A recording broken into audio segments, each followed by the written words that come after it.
Hey, good afternoon. It's 12:12. I keep seeing angel numbers and mirror numbers everywhere. Like, it won't stop. This is welcome to the fifth edition of my journey, or our journey, your journey through A Course in Miracles. Every day we're doing one workbook lesson and reading 2 pages from the text. If you wanted a description or an introduction to A Course in Miracles and what we're doing here, please refer to my introduction video. You can find all the videos at the Aquarian Rainbow Bridge, my YouTube channel. And please, even if you're not going to watch the videos or you don't like them, at least hit subscribe or like or comment just for them to get visibility, because I want to spread this message. It's not about making, I don't get enough views to make any money anyways, but let's get to it. And don't complete more than one workbook lesson a day, but you'll find all this out if you just watch the introduction video. So we're reading pages 9 and 10 from chapter 1 of the text.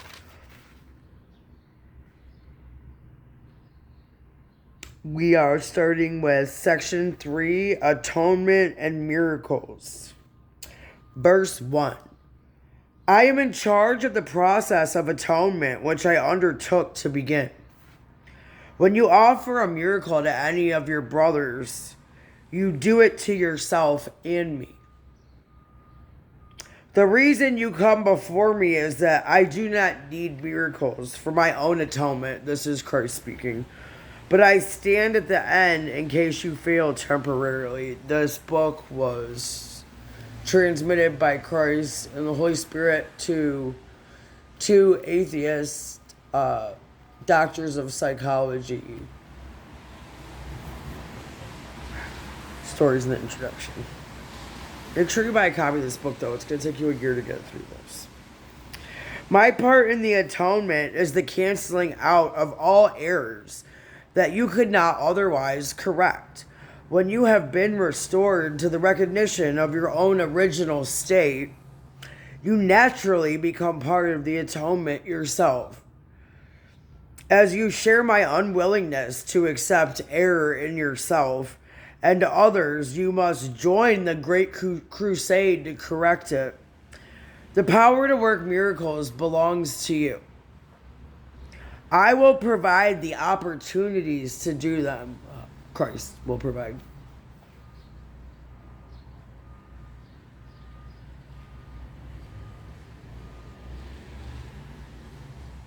I will provide the opportunities to do them, but you must be ready and willing. Doing them will bring conviction in the ability, as in the proof is in the results. Don't knock it till you try it. And the more belief you have, the more powerful it'll be.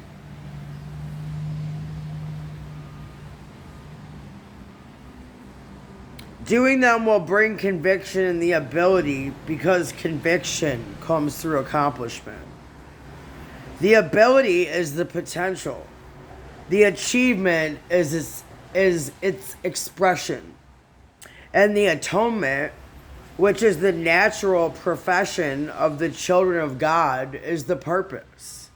Verse 2. Heaven and earth shall pass away. Means that they will not continue to exist as separate states. My word, which is the resurrection and the life, shall not pass away, because life is eternal. You are the work of God, and his work is wholly lovable and wholly loving. This is how a man must think of himself in his heart, because this is what he is. The forgiven are the means of the atonement. Being filled with spirit, they forgive in return. Those who are released must join in releasing their brothers, for this is the plan of the atonement. Miracles are the way in which minds that serve the Holy Spirit unite with me for the salvation or release of all God's creations. Verse 4, I am the only one who can perform miracles indiscriminately because I am the atonement. You have a role in the atonement which I will dictate to you. Ask me which miracles you should perform. This spares you needless effort because you will be acting under direct communication. The impersonal nature of the miracle is an essential ingredient because it enables me to direct its application. And under my guidance, miracles lead to the highly personal experience of revelation. That's direct communication with God, and it's experiential. It's not at the level of thought or mind. A guide does not control, but he does direct, leaving it up to you to follow. Lead us not into temptation. That's from the Our Father and the Beatitudes in the Bible. I think it's Matthew. I don't remember what verses. So lead us not into temptation means recognize your errors. To sin is to err. It's an error in perception. It's nothing to be judged for.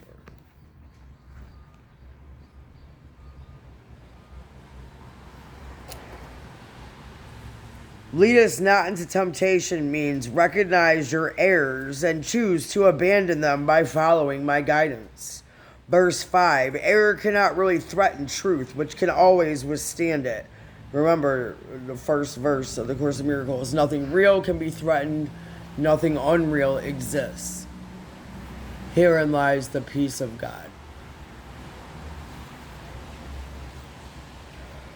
Verse 5, error cannot really threaten truth, which can always withstand it. Only the error is actually vulnerable. You are free to establish your kingdom where you see fit, but the right choice is inevitable if you remember this. Spirit is in a state of grace forever. Your reality is only spirit. Therefore, you are in a state of grace forever. Verse 7, atonement undoes all errors in this respect and thus uproots the source of fear. Whenever you experience God's reassurances as threat, it is always because you are defending misplaced or misdirected loyalty. When you project this to others, you imprison them, but only to the extent to which you reinforce errors they have already made. This makes them vulnerable to the distortions of others, since their own perception of themselves is distorted. The miracle worker can only bless them, and this undoes their distortions and frees them from prison. Verse 6, you respond to what you perceive, and as you perceive, so shall you behave. The golden rule asks you to do unto others as you would have them do unto you. This means that the perception of both must be accurate. The golden rule is the rule for appropriate behavior. You cannot behave appropriately unless you perceive correctly. Since you and your neighbor are equal members of one family, as you perceive both, so you will do to both. You should look out from the perception of your own holiness to the holiness of others. Miracles are recognizing the God in all of your brothers and sisters and within yourself as equals. Well, equal and perfect in the eyes of God.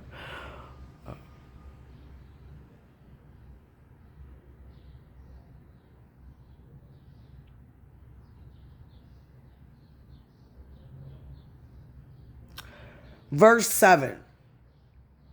Miracles arise from a mind that is ready for them. By being united, this mind goes out to everyone, even without the awareness of the miracle worker himself. The impersonal nature of miracles is because the atonement itself is one, uniting all creations with their creator. As an expression of what you truly are, the miracle places the mind in a state of grace. The mind then naturally welcomes the host within and the stranger without. When you bring in the stranger, he becomes your brother. I always say, and I didn't make it up, strangers are only friends you haven't met yet.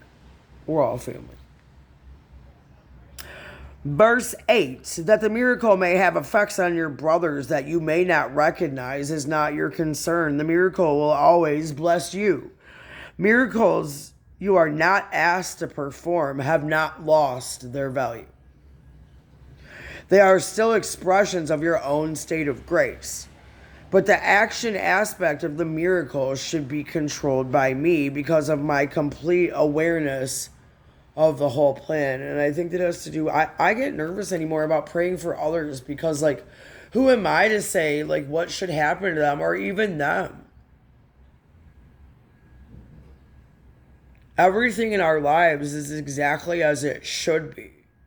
And everything that's happening to us is for our highest good. So if they're going through suffering or they're going through something, there's something for them, a lesson in that. And if you try to prevent them, it's just like an addict, you know, you have to let them suffer their consequences to learn their lesson. You can't step in and intercede. I don't know if that makes sense. So, miracles you are not asked to perform have not lost their value. They are still expressions of your own state of grace, but the action aspect of the miracle should be controlled by me because of we don't have that complete awareness like Christ. It should be controlled by me because of my complete awareness of the whole plan or the tapestry that we can't see. The impersonal nature of miracle-mindedness ensures your grace. Do not be attached to the outcome. And it might not appear as you think, and the miracle has an effect no matter what, but maybe not in the ways that you think. You don't analyze it, you just do. Bring your ego into it. The impersonal nature of miracle-mindedness ensures your grace, but only I am in a position to know where they can be bestowed. Verse 9, miracles are selective only in the sense that they are directed towards those who can use them for themselves. You can't force somebody to heal.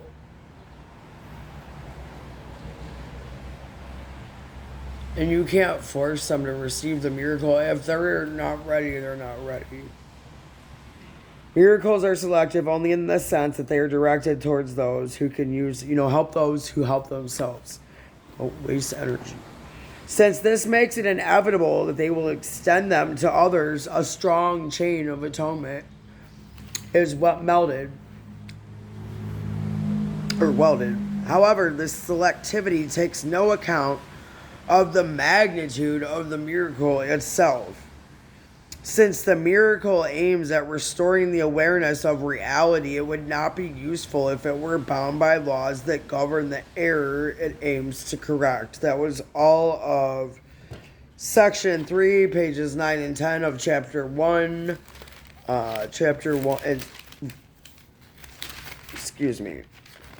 Section 3 was entitled Atonement and Miracles, and Chapter 1 is entitled The Meaning of Miracles. Now we're going to go on to the workbook, Lesson 5. Shouldn't take too long.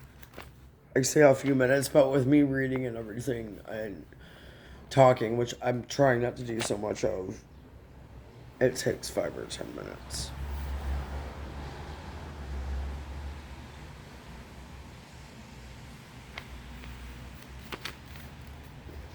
Lesson 5. The central idea for Lesson 5, I am never upset for the reason I think.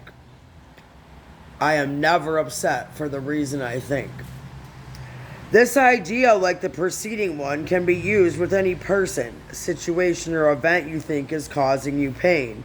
Apply it specifically to whatever you believe is the cause of your upset, using the description of the feeling in whatever term seems accurate to you.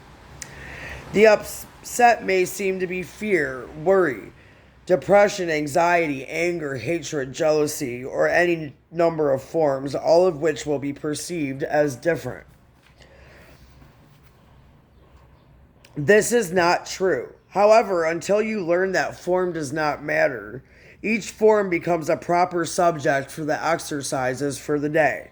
Applying the same idea to each of them separately is the first step in ultimately recognizing they are all the same. When using the idea for today for a specific perceived cause of an upset in any form, use both the name of the form in which you see the upset and the cause which you ascribe to it. For example, I am not angry at blank for the reason I think. I am not angry at blank for the reason I think. It's really simple. But again, this should not be substituted for practice periods in which you first search your mind for sources of upset in which you believe.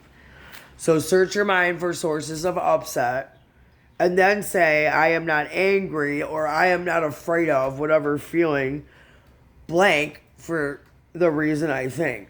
Like, I am not angry at my boyfriend for the reason I think. I am not afraid of death for the reason I think. You know, very simple.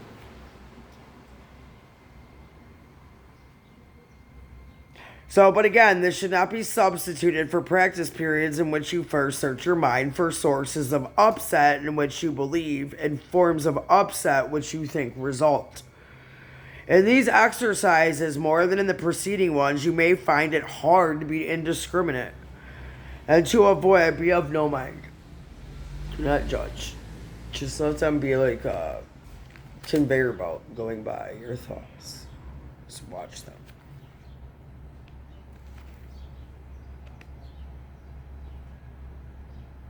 So, it may be hard to be indiscriminate and to avoid giving greater weight to some subjects than to others. It might help to proceed the exercises with the statement, there are no small upsets. They are all equally disturbing to my peace of mind. There are no small upsets. They are equally disturbing to my peace of mind. Then examine your mind for whatever is distressing you, regardless of how much or how little you think it is doing so. You may also find yourself less willing to apply today's idea to some perceived sources of upset than to others. If this occurs, think first of this. I cannot keep this form of upset and let the others go. For the purposes of these exercises, then, I will regard them all as the same. Then search your mind for no more than a minute or so for things that upset you, and try to identify a number of different forms of upset that are disturbing you, regardless of the relative importance you may give them. Apply the idea for today to each of them, using the name of both the source of the upset as you perceive it and of the feeling as you experience it. Further examples are, I am not worried about money for the reason I think. Or, I am not depressed about being lonely for the reason I think. 3 or 4 times during the day is more than enough. Do it at least twice. It only takes 1 minute. So, let's search our minds for a minute or less of things that upset us.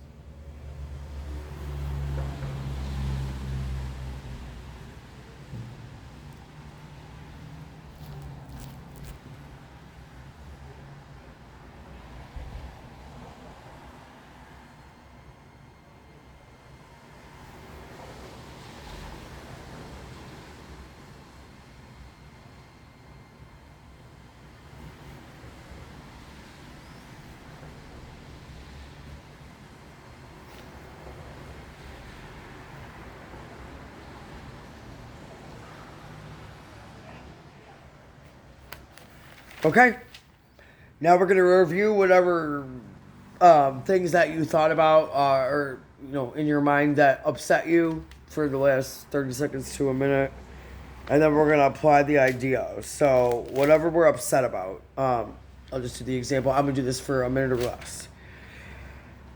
I am not worried about my parents dying for the reason I think. I am not depressed about being lonely for the reason I think. I am not angry at ICE for the reason I think. I am not angry at Trump for the reason I think. I am not depressed for immigrants for the reason I think. I am not depressed for black people for the reason I think. I'm not depressed about my relationship with my mother for the reason I think. I am not angry at myself for the reason I think. I am not angry with my exes for the reason I think. All right. That's it. Do that a couple more times today if you can. Thank you for watching. Thank you for wanting to grow and evolve to help purify and elevate the collective consciousness to try to build a new earth and change what's going on in the world. This change starts here. And then you extend those miracles. You're going to be extending these miracles to others. It's a beautiful thing to all your brothers and sisters. I love you. Love yourself. Be here now. I've been celibate for a year. I quit drinking almost a year ago. I've only done hard drugs a handful of times in a couple years.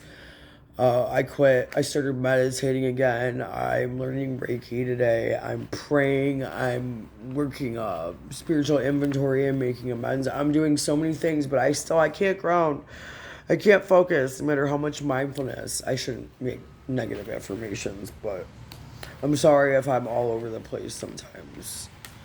When we're doing these videos, I need to start meditating for 20 minutes before rather than after, but I fall asleep like 50% of the time I meditate, and I don't want to fall asleep and then not do the videos. I keep trying to make these shorter, but they keep ending at 22 minutes or 21 minutes. You can always just buy the book and do this on your own and not listen to me at all. It's completely unnecessary to listen to me. You don't need me. Not in the least bit. This is really just to inspire people and to hold myself accountable. I love you. Love yourself. Be yourself. Be here now. Have a beautiful day.